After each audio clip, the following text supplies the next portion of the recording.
First, I'll create a ride line. And then I will match the pre-existing angle, and I will convex the shear.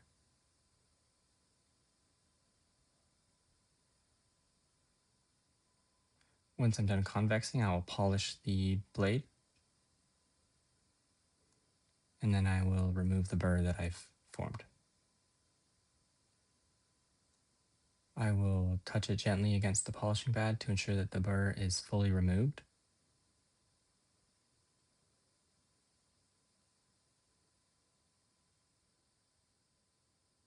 And then I will reassemble the shears and I will test them for tension and ensure that they are functioning smoothly.